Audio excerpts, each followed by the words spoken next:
우리 한 절씩 교독하고요. 마지막 35절은 합독하도록 하겠습니다. 제가 먼저 읽겠습니다.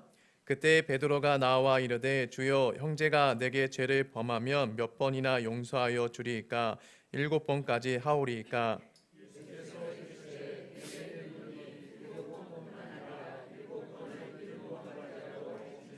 그러므로 천국은 그 종들과 결산하려 하던 어떤 임금과 같으니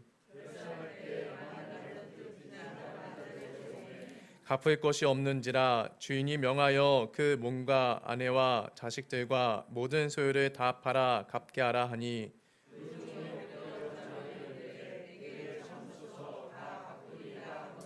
그 종의 주인이 불쌍히 여겨 놓아 보내며 그 빚을 탕감하여 주었더니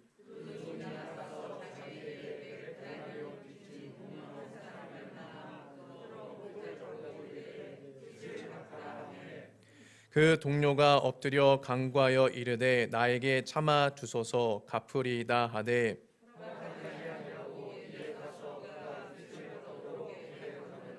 그 동료들이 그것을 보고 몹시 딱하게 여겨 주인에게 가서 그 일을 다 알리니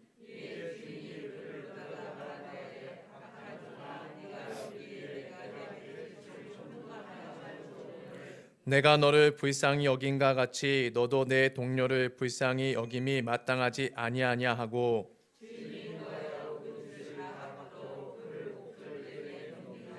너희가 각각 마음으로부터 형제를 용서하지 아니하며 나의 하늘 아버지께서도 너희에게 이와 같이 하시리라. 아멘. 우리 자와합티 사랑과 인사하겠습니다. 반갑습니다.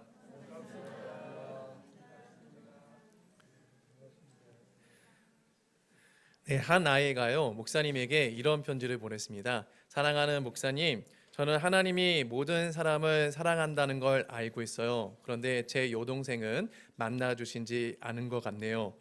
저는 언젠가는 천국에 가고 싶어요. 왜냐하면 제 형은 그곳에 가지 않을 것이란 걸 전 알고 있거든요. 세상에 악마가 있을까요? 제 생각에는 저희 반에 한 명 있는 것 같아요 라고 편지를 썼다고 합니다.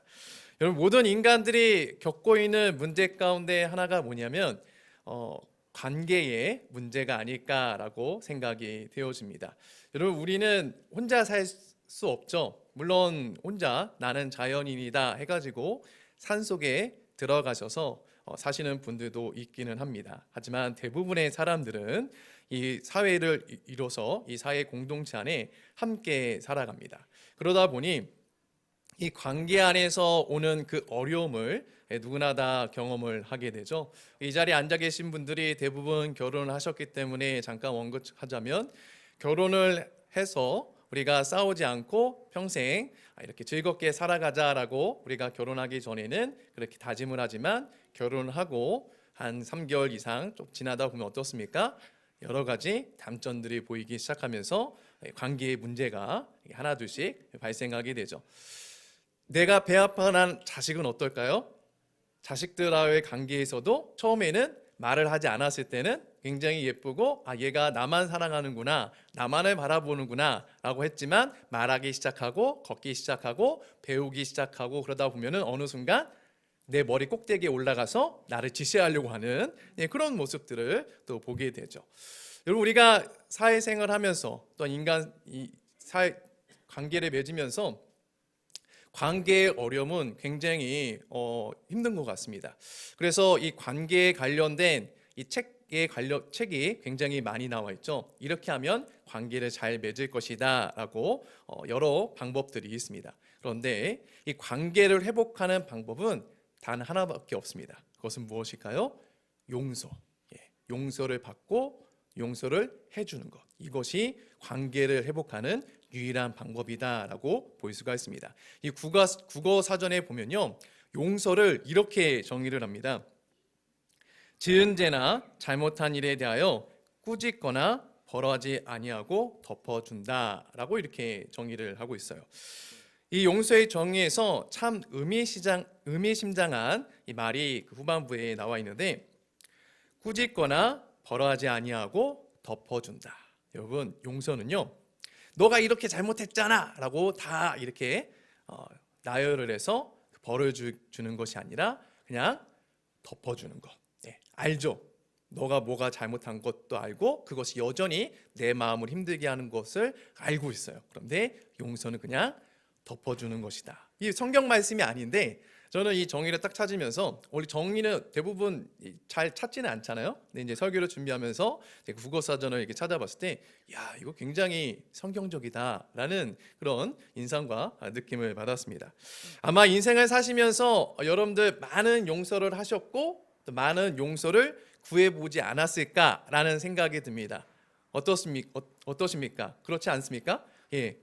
용서를 하셨고 또 용서를 받아보셨기 때문에 제가 한번 질문 한번 드려볼게요.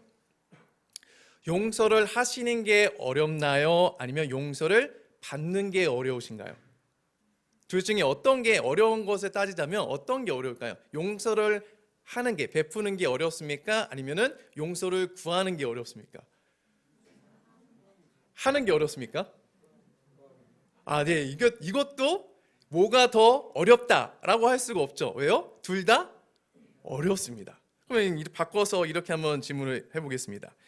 용서를 잘 하시나요? 아니면 용서를 자주 구하시나요? 어느 쪽에 여러분들은 속해 있습니까? 나는 용서를 잘 베푼다.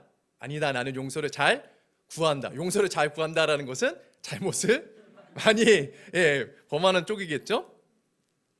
이 기독교의 아름다운 미덕 가운데 이 하나를 꼽자면 용서다라고 할 수 있습니다. 그래서 이 성경을 한 개념으로, 한 주제로 정리한다고 했을 때 여러 주제로 또 성경 우리가 이렇게 정리를 할 수가 있는데, 용서라는 주제로도 이 성경을 전체를 우리가 이렇게 정리를 해볼 수도 있을 정도입니다. 과연 성경이 말하는 그 용서, 그것은 무엇일까요? 성경을 진리로 내 삶의 이 나침반으로 여기는 성도가 수납해야 할 이 성경이 가르치는 그 용서의 가르침, 그것은 무엇일까요? 오늘은 이 질문을 가지고 여러분들과 함께 말씀을 나누도록 하겠습니다. 21절은요 이렇게 말씀합니다. 우리 다 같이 21절의 말씀 우리 한 목소리 읽어보겠습니다. 시작. 그때에 베드로가 나와 이르되 주여, 형제가 내게 죄를 범하면 몇 번이나 용서하여 주리이까? 7번까지 하오리이까? 예수님의 제자 가운데 베드로가 질문을 합니다. 무슨 질문을 하냐면, 형제가 내게 죄를 범하면 몇 번까지 용서해 주는 것이 맞습니까? 라고 질문을 합니다. 아마 베드로도 이 관계의 문제에 어려움이 있지 않았나라고 생각이 되어집니다. 베드로는 결혼한 인물이죠. 그러다 보니까 이 아내와의 관계 안에서 그런 어떤 문제가 생겼을 때 과연 내가 이 아내를 몇 번까지 용납해주고 인정해줘야 되나, 받아줘야 되나, 아마 그런 문제가 그에게도 있었지 않을까 생각이 되어집니다. 베드로는 그 질문을 던지면서 예수님께 뭐라고 얘기를 하냐면 7번까지 하면 될까요? 라고 질문을 던집니다. 당시에 그 종교 지도자들은요, 이 용서에 대해서 어떤 가르침을 줬냐면, 상대방이 나에게 이 잘못을 범했을 때 몇 번까지 용서를 해줘야 되냐라고 일반 사람들이 질문을 했을 때 그 당시 종교 지도자들은 3번까지 하면 된다라고 했습니다. 그러니까 한 사람당 3번까지 용서해주면 너가 율법을 이룬 거야, 율법을 지키는 거야 라고 그 당시 종교 지도자들은 얘기를 한 것이죠. 근데 이 베드로가 지금 예수님께 형제가 내게 죄를 범하면 몇 번까지 용서를 해주는 게 맞습니까? 라는 질문을 던지면서 예수님 7번까지 하면 되지 않습니까? 라고 예수님께 지금 얘기를 하는 거예요. 그러니까 그 당시 종교 지도자들이 가르쳤던 3번보다 훨씬 더 많은, 4번이 더 많은 7번을 얘기했다라는 것은 베드로는 예수님께 뭔가 칭찬을 듣고자 하는 그 마음으로 내가 이 정도의 아량을 베풀 수 있습니다. 그리고 내가 그런 존재입니다 라는 것을 드러내고 싶었고, 또한 다른 제자들에게도 어떤 보여주고자 하는, 또 인정받고자 하는 그런 마음이 있지 않았을까라는 생각이 되어집니다. 이렇게 얘기를 했을 때 아마 다른 제자들은 와, 대단하다, 정말 율법의 해석을 뛰어넘는 일반적인 가르침보다 정말 이 넓은 해석을 가지고 넓은 마음을 가지고 사람을 품어주는구나라는 어떤 베드로에 대한 어떤 생각을 하지 않았을까라고 생각이 되어져요. 그런데 예수님은 그 베드로의 그 말에 대해서 칭찬을 해주기보다는 뭐라고 말씀하시냐면은 우리 22절 말씀인데요. 우리 같이 한번 읽어볼까요? 시작. 예수께서 이르시되 내게 이르노니 7번뿐 아니라 7번을 70번까지라도 할지니라. 예수님은 한 발 더 나가세요. 한 발 더 나가는 게 아니라 한 1000번은 더 나가시는 것 같아요. 7번까지 하면 되지 않습니까? 라고 의기양양하게 예수님께 얘기를 했는데 예수님은 야 7번이 뭐야? 7번씩 70번씩 70번 더 해줘야 돼 라고 얘기를 하는 거예요. 이 몇 번을 해주라는 말입니까? 490번을 해주라는 말이에요. 그러니까 예수님은 카운터를 세가면서 여러분 490번을 내가 이 사람한테 용서를 해줄 수 있다라고 카운터를 셀 수 있어요?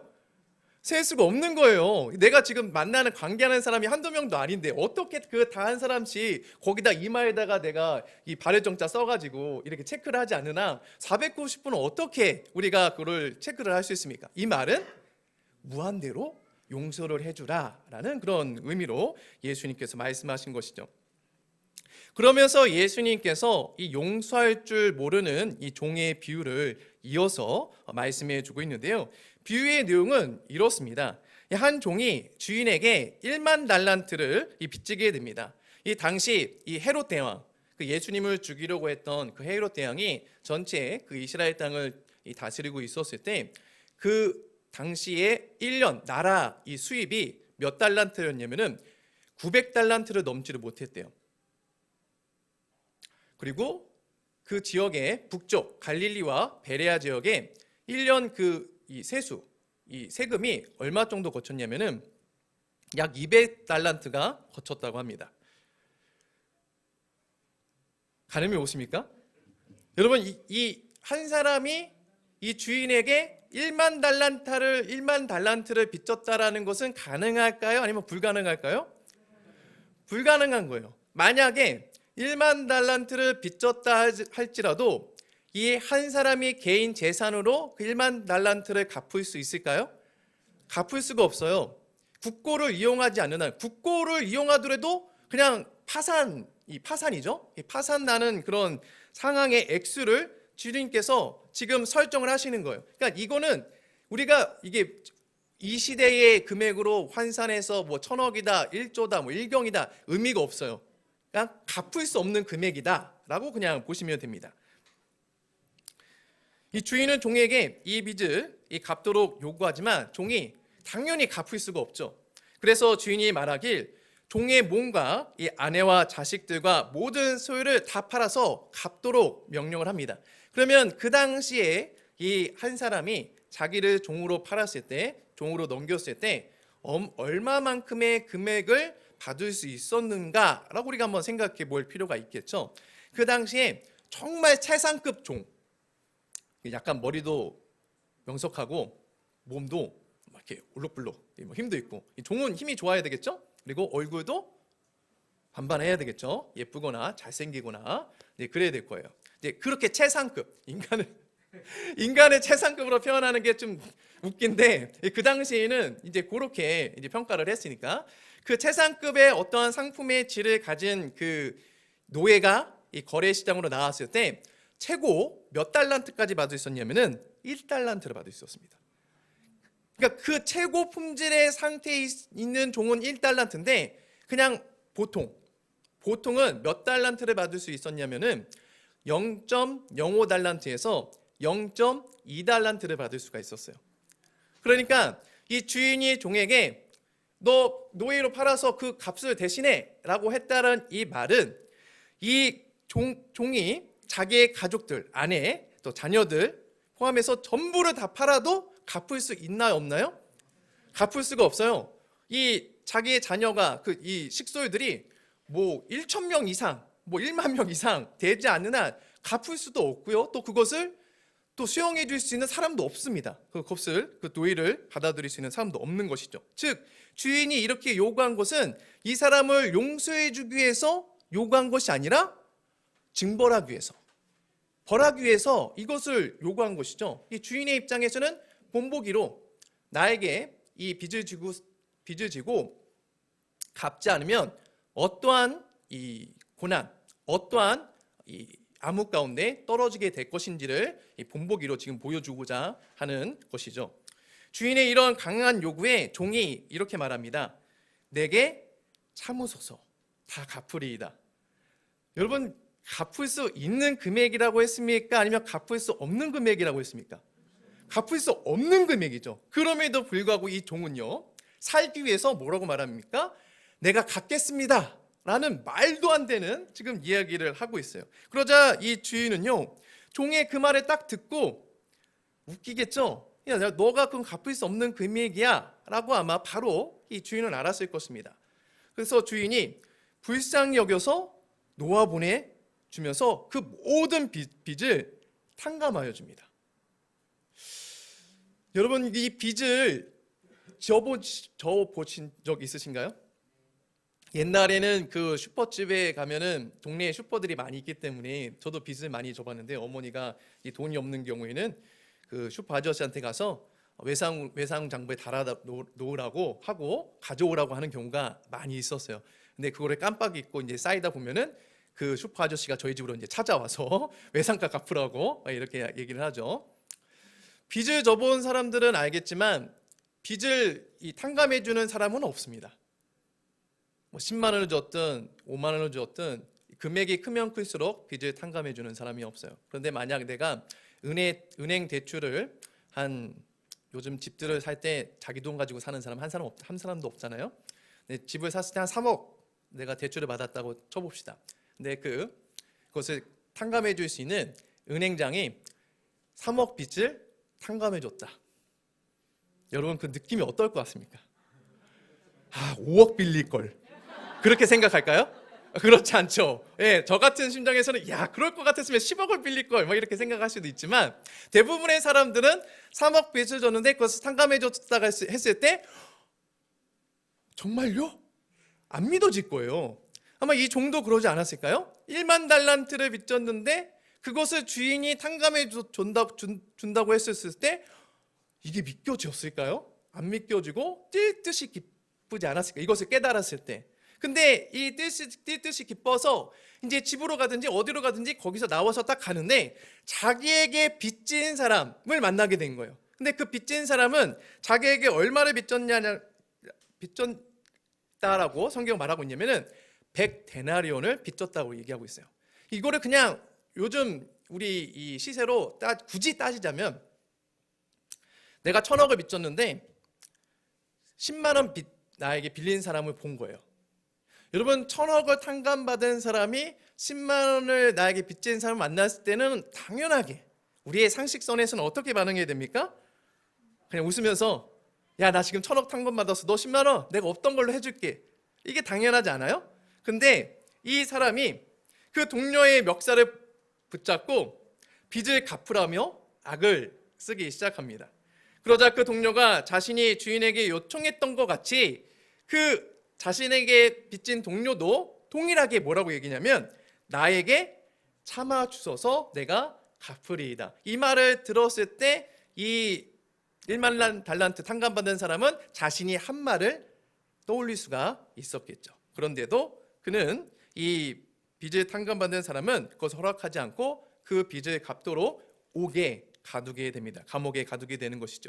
이것을 본 다른 동료들이 몹시 딱하게 여겨서 주인에게 그 일을 알리자 주인이 다시 그 종을 불러다가 이렇게 말을 합니다. 우리 32절과 33절 말씀인데요. 우리 함께 읽어보도록 하겠습니다. 시작.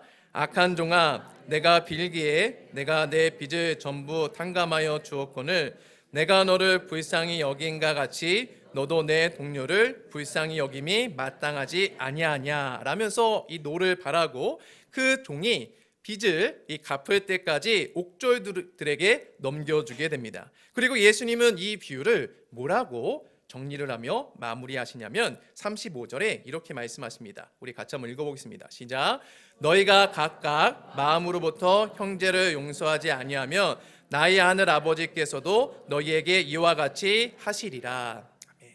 이 비유는요, 형제가 내게 죄를 범하면 몇 번이나 용서해 줄까요? 라고 질문을 한 이 베드로의 그 질문에 답을 하시면서 하신 비유의 내용입니다. 여기서 나오는 이 주인은요, 하나님을 가리키고요. 그리고 이 종들은 누구를 가리키면 우리를 가리키고 있습니다. 즉 성도를 가리키고 있는 것이죠. 그리고 여기서 나오는 빚의 그 액수는 1만 달란트 빚의 액수는 내가 하나님께 지은 빚이다. 즉 죄의 크기다라고 보시면 되고요. 그리고 100데나리온의 액수는 내가 이웃 간에 짓는 그 죄의 결과, 죄의 크기다라고 보시면 좋겠습니다.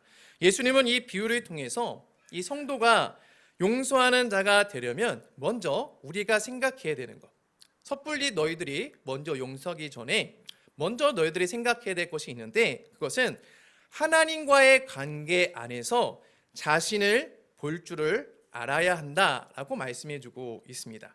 하나님과 관계 안에서 먼저 예수님이 말씀하시는 것은, 우리는 다, 모든 인간은요, 하나님께 1만 달란트 빚을 진 자다. 즉 1만 달란트의 죄를 진 자다라고 말씀해 주고 있는 것입니다.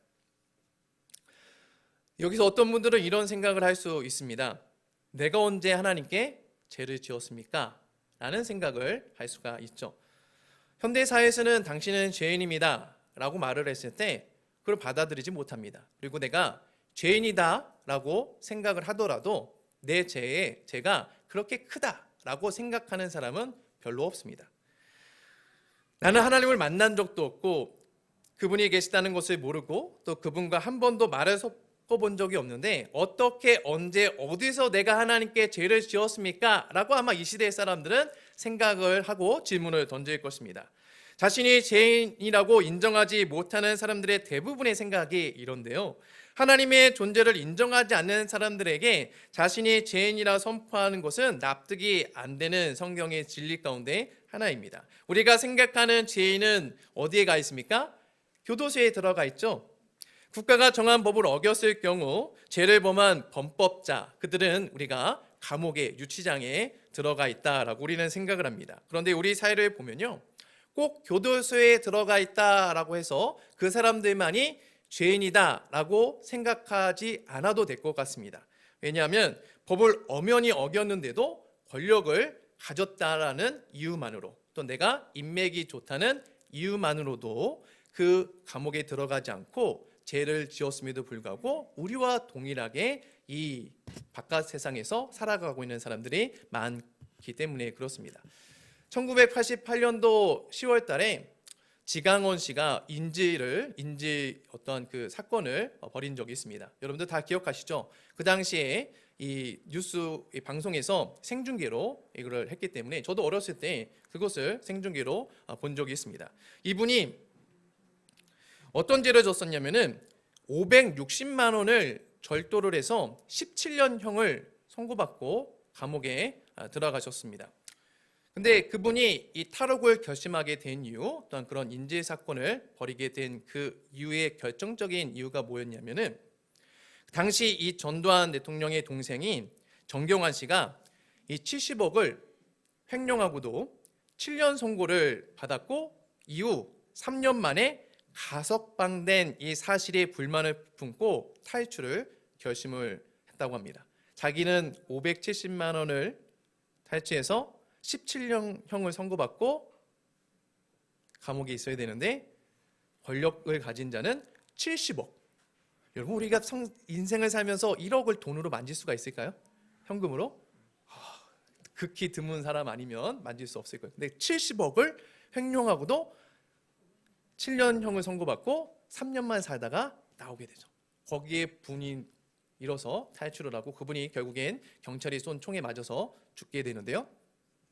그분이 죽기 전에 무슨 말을 했냐면 유전무죄, 무전유죄라는 말을 했습니다. 즉 돈이 있으면 죄가 없고 돈이 없으면 죄가 있다. 현대사회를 정의하는 아주 좋은 예가 아닌가 생각이 되어집니다. 돈이 있으면 죄가 아니게 되죠. 하지만 돈이 없으면 죄가 죄를 낳는 엄청난 어떤 형을 살아야 되는 그런 사회가 바로 우리가 살고 있는 사회가 아닌가 생각이 되어집니다.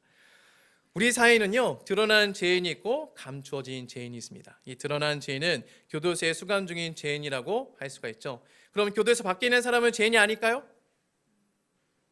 이 질문에 선뜻 답할 수는 없을 것입니다. 교도소 밖에 있는 사람은 감추어진 죄인일 뿐이죠. 한 예능 프로그램에서 이런 질문을 했어요. 인간은 태어나면서부터 악할까요? 아니면 인간은 태어나면서부터 선할까요? 여러분들 생각 어떻습니까? 인간은 태어나면서부터 선할까요? 아니면 악할까요? 악하다. 아직 전체적인 답변이 악하다라고 얘기를 안 한 것 같아요. 거기서도 이 등장한 패널 중에 한 9명이 있었던 것 같은데 정확하게 숫자는 모르겠지만 8명은 인간은 태어나면서부터 악하다. 우리가 학교 다닐 때 성선설, 성악설 배웠죠? 인간은 태어나면서 악하다라고 얘기를 했고 한 사람만 성선설의 기준으로 해서 인간은 태어나면서 선하다라고 얘기를 했어요. 근데 이것이 누가 맞냐의 결정은 이 스태프들이 이 결정을 하냐에 따라서 이게 문제가 정답이냐 오답이냐라고 나오는데 정답은 성선설의 근거한 인간은 태어나면서부터 선하다. 하지만 상황과 환경이 인간을 악하게 만든다라는 것이었습니다. 이 프로그램이 그냥 오락 프로그램이었기 때문에 이것이 뭐 우리의 어떠한 그 인간이 선하냐 악하냐 그것을 뭐 결정짓는 결정적인 뭐 어떤 질문 답을 제시해 줬다라고 할 수는 없고요. 저 이것을 왜 말씀드리냐면은 일반적인 사람들에게서도 인간은 다 무엇을 범한다? 죄를 범한다. 죄인이다라는 것을 인정한다라는 것이죠. 교도소에 들어갈 만한 이 범법을 저지르지 않았지만 모든 인간은요, 이 양심의 가책을 받는 일들을 다른 사람은 몰라도 자신이 하고 있다는 것을 부인할 수는 없습니다. 사람들이 자신의 죄를 지었다고 생각하게 만든 이 양심, 모든 인간에게는요, 이 양심이 내재되어 있는데요. 이것에 대해서 로마서 2장 14절에서 15절은 이렇게 말씀합니다. 우리 한번 읽어볼까요? 시작. 율법 없는 이방인이 본성으로 율법의 일을 행할 때에는 이 사람은 율법이 없어도 자기가 자기에게 율법이 되나니 이런 이들은 그 양심이 증거가 되어 그 생각들이 서로 혹은 고발하며 혹은 변명하여 그 마음에 새긴 율법의 행위를 나타내느니라. 아멘. 율법은 하나님의 말씀을 말하고 있습니다. 하나님의 말씀대로 어떻게 살아가는 것이 선이고 어떤 것이 옳은지를 말하는 게 이 율법인데 율법을 모르는 이방인들에게도 그 율법이 적용되어지고 나타내지는 현상이 있는데 그 작동하게 하는 그 장치가 뭐라고요? 양심이라는 거예요. 그 양심을 인해서 율법을 행하기도 하고 범하기도 한다라는 것을 성경 우리에게 말씀해 주고 있는 것이죠. 양심에 따라 죄를 멀리하기도 하고 죄에 대한 죄책감을 느끼는 것이 바로 우리 인간인데요. 죄를 짓는 인간은 양심을 통해서 선함을 추구하게 됩니다. 이상하지 않습니까? 죄를 짓는 인간 안에 악을 행하는 것과 선을 행하는 그 두 마음이 우리에게 있고 그것을 어렴풋하게나마 구별할 수 있는, 그러니까 하나님의 말씀에 듣지도 못했고 알지도 못하지만 인간 안에 그것을 구별할 수 있는 어렴풋한 그 장치가 양심이라는 장치가 있다라는 것입니다. 그러면 이 양심이라는 장치를 누가 주셨을까요? 웨스트민스터 신앙고백서 4장 2항에 보면 이렇게 말해주고 있어요. 우리 한번 읽어보겠습니다. 시작. 하나님께서는 다른 모든 피조물을 만드신 후에 이성적이고 불멸하는 영혼을 지닌 사람 남자와 여자를 창조하셨으며 그 자신의 형상을 따라서 그들에게 지식과 의와 참된 거룩함을 부여하셨으며 그들의 마음에 하나님의 율법을 기록하셨고 게다가 그 율법을 이행할 수 있는 능력도 주셨다. 자, 여기서 오해하지 말아야 될 것은 불멸하는 영혼을 지닌 사람이라고 했을 때 사람이 영원히 살 수 있는 그런 존재다라는 게 아니라 영혼이 불멸할 수 있는 그런 영혼을 지닌 존재다라는 것을 말해주고 있는 거예요. 자, 여기서 보면은 그들의 마음에 누가 율법을 기록하셨대요? 하나님이, 즉 양심을 하나님께서 기록하셨다라고 말씀해주고 있어요. 하나님께서 이 첫사람 아담을 창조하실 때 인간에게 지식과 의와 이 참된 이 거룩함을 부여해 주는데 이 그런 상태, 완전한 그 상태, 인간의 그 아름다운 그 상태를 골로새서 3장 10절은요 이렇게 말씀해 주고 있어요. 자기를 창조하신 이의 형상을 따라 지식에까지 새롭게 함을 입은 자, 이게 첫 창조 때의 아담의 그 모습이고요. 에베소서 4장 24절은 하나님을 따라 의와 진리의 거룩함으로 지으심을 받은 의와 거룩함을 지닌 아름다운 그 상태가 아담의 첫 상태였다라고 성경 우리에게 말씀해주고 있는 것이죠. 인간은 하나님의 형상에 따라 지음받은 존재로 의롭고 참된 거룩함을 추구할 수 있는 존재로 하나님께서 만들어 주셨습니다. 그리고 이것을 이행할 수 있도록 선악을 알게 하는 그 나무, 즉 율법을 가시적으로 하나님께서 보여주신 거예요. 이것을 먹으면 너는 정령 죽게 될 거야. 즉 피조물로서 창조주, 조물주의 자리에 오르게 되면은 너는 끔찍한 아픔 가운데, 죄 가운데 떨어질 거야 라고 하나님께서 보여주신 것이죠. 그리고 그것을 이행할 수 있는 율법을 주셨습니다. 하지만 첫사람 아담은요, 이 불변적으로 거룩한 존재는 아니었습니다.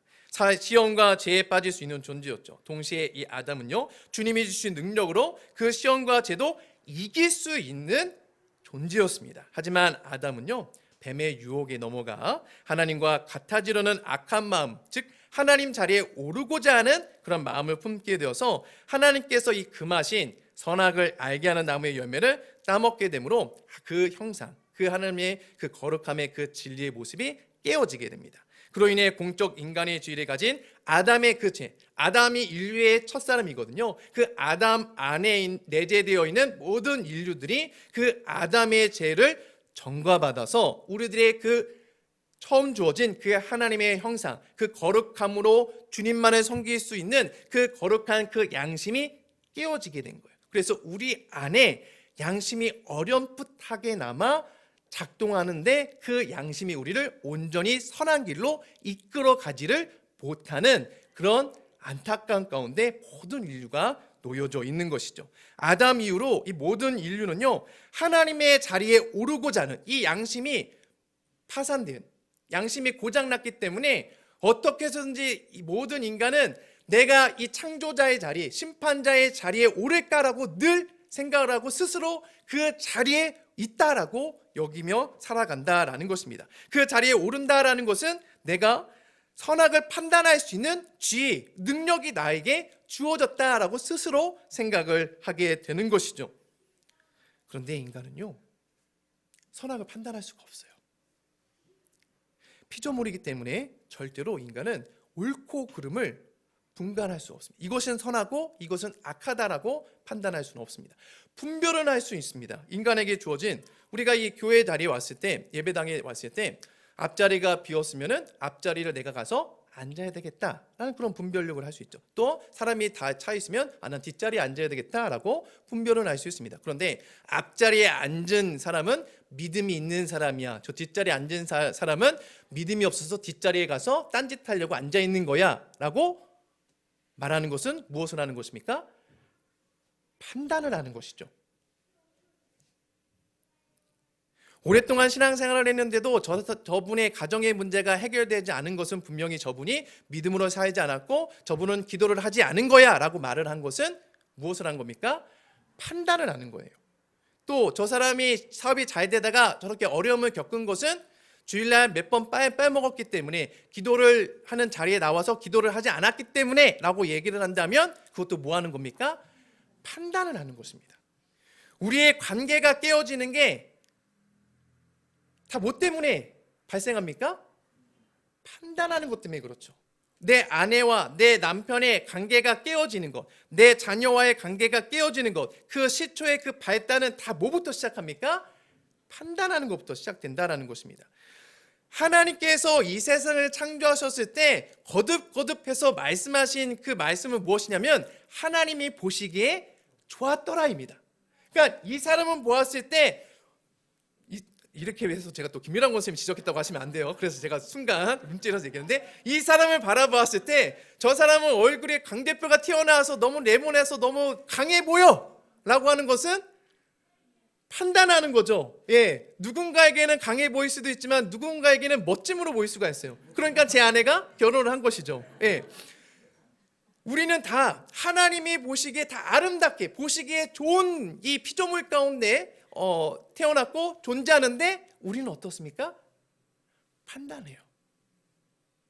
하나님이 보시기에 좋았다라고 했는데 내가 그 하나님 자리에 올라가지고 하나님, 이거는 아니지 않습니까? 라고 얘기를 한다라는 것이죠. 마치 자기가 진리인 양 자신은 절대적으로 옳은 것으로 여기고 나만 바른 말을 하는 것이냐, 나만 진리를 말하는 것이냐, 내 기준으로 끊임없이 누군가를 판단하는 그런 오류를 범하죠. 그런데 여러분, 그 판단하는 오류를 범하는 내 삶 자체가 바로 지옥입니다. 거기에 있는 것 자체가. 로마서 2장 1절에서 2절은요 우리에게 이렇게 말씀해 주고 있어요. 우리 한번 읽어보겠습니다. 시작. 그러므로 남을 판단하는 사람아, 누구를 막론하고 내가 핑계하지 못할 것은 남을 판단하는 것으로 내가 너를 정죄함이니 판단하는 내가 같은 일을 행함이니라. 이런 일을 행하는 자에게 하나님의 심판이 진리대로 되는 줄 우리가 아노라. 말씀 우리에게 뭐라고 가르쳐주고 있습니까? 남을 판단하는 것으로 내가 너를 정죄함이니. 내가 상대방을 판단하는데 그 판단하는 그 행위가 누구를 정죄하는 행위라고요? 나를 정죄하는 행위. 왜요? 나도 그 일을 행하고 있기 때문에. 여러분들의 삶을 한번 돌아봅시다. 우린 누군가를 판단을 하죠. 안 이꼽다라는 식으로 얘기를 합니다. 이렇게 하면 안 돼 라고 얘기를 해요. 근데 그 안 돼가 진리인가요? 내 기준인가요? 내 기준이에요. 근데 내가 그렇게 안 돼라고 하면서도 나는 어떻게 합니까? 내가 행하죠. 제가 밥 먹고 제일 좋아하는 게 누워 있는 겁니다. 제 아들한테는 제가 뭐라고 얘기할까요? 밥 먹고 누워 있으면 소된다. 제 아내가 그 아이들한테 하는 얘기 가운데 약 잘 먹어. 약 잘 먹어야 건강해. 감기 걸렸을 때. 그리고 밥 잘 먹어야 감기 빨리 날 수 있어. 근데 본인은 감기 걸렸을 때 밥을 잘 먹을까요? 그러지 않아요. 여러분, 인간은요, 내가 그 판단하는 그 판단의 어떠한 그 기준 잣대가요, 내가 기준으로 내가 마치 바른 말을 하는 것처럼 하지만 그 바른 말이 나에게 적용이 안 돼요. 그럼에도 불구하고 나는 끊임없이 판단을 하죠. 그러니까 다른 사람을 끊임없이 정죄를 하는데 끊임없이 정죄를 하면서 나의 그 죄됨을 계속해서 고발하는 거예요. 근데 그 지옥 가운데 모든 인류가 있는 거예요. 근데 더 끔찍한 말씀은 뭐냐면은, 이 말씀을 보면 이런 일을 행하는 자에게 뭐가 임한대요? 하나님의 심판이. 왜요? 판단하는 것, 선악을 구분하는 것, 이것은 누구만이 할 수 있기 때문에? 하나님만이 할 수 있기 때문에. 하나님만이 할 수 있기 때문에 너네들이 그걸 하면 지옥을 경험할 수밖에 없어 라고 하나님께 분명히 말씀했음에도 불구하고 우리는 죄된 본성에 의해서 그 일을 행하는 거예요. 하나님 자리에 오르는, 하나님 노릇하는. 그래서 하나님께서 심판을 하신다는 것이죠.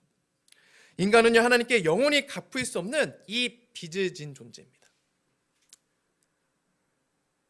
피조물임에도 불구하고 마치 자기가 창조물인 양 하나님 자리에 끊임없이 올라가면서 하나님을 밀어내죠. 1만 달란트 빚진 자가 이 성경에 기록되어 있는 누군가가 아니라 바로 나라는 것이죠. 그런데 이런 우리를 하나님께서 불쌍히 여겨 주셔서 그 빚을 한순간에 탕감하여 주셨대요. 여러분, 이거를 받아들일 수 있으십니까? 못 받아들이죠. 가늠이 안 가죠. 내가 단돈, 지금 내가 현금, 여러분 통장에 현금 지금 10억 있으십니까? 그러니까 가늠이 안 가는 거예요. 이 금액이 가늠이 안 가는 거예요. 그래서 우리가 용서하는 자리에 잘 들어가지가 못합니다. 내가 받은 그 예수 그리스도를 통해서 이 제3의 그 은혜의 그 값어치가 얼만큼인지를 내가 가늠을 못해요. 근데 성경은요, 그 값어치를 알 때, 그 값을 내가 깨달을 때, 그 값을 볼 때 용서를 할 수 있다라고 우리에게 말씀해 주고 있어요. 여러분, 골로새서 1장 20절에서 22절은요 우리에게 주신 그 예수 그리스도의 그 십자가의 대속의 그 구원의 은혜가 무엇인지를 우리에게 이렇게 말씀해 주고 있어요. 우리 한번 읽어볼까요? 시작. 그의 십자가의 피로 화평을 이루사 만물 곧 땅에 있는 것들이나 하늘에 있는 것들이 그로 말미암아 자기와 화목하게 되기를 기뻐하심이라. 전에 악한 행실로 멀리 떠나 마음으로 원수가 되었던 너희를 이제는 그의 육체의 죽음으로 말미암아 화목하게 하사 너희를 거룩하고 흠없고 책망할 것이 없는 자로 그 앞에 세우고자 하셨으니. 아멘.